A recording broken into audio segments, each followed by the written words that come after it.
Welcome to my channel M S K dancer. Welcome to my channel I M P K dancer.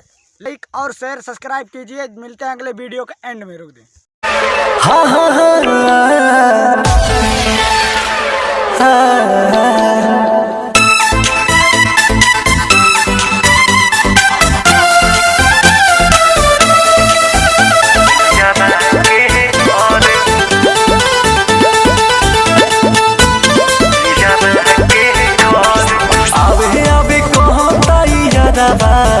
सखी हो घरे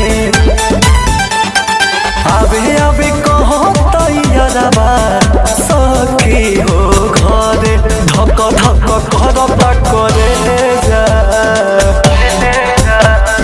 धक धक करता करे जा पियाबा के घरे धक धक करता करे जा पियाबा के घरे।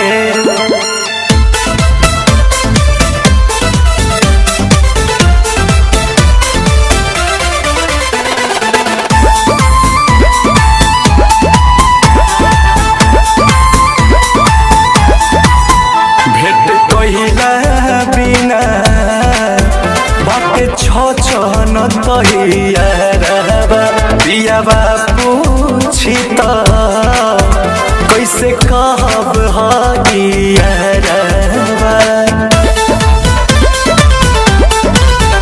भेट कहिला बिना बाटे छन पियाबा पूछी त कैसे कहब बानी मजबूर बाकी मनवा हमरो त करे बानी मजबूर बाकी मनवा हमरो त करे धक धक करता करे जा धक धक करता करे जा पियाबा के डरे धक धक करता करे जा पियाबा के डरे।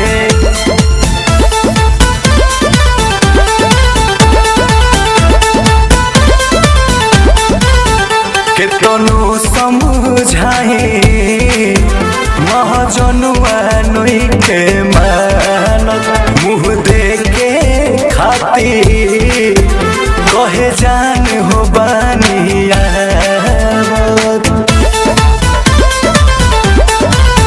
केतनो समझाए महाजनुआ नई के मानत मुँह देखे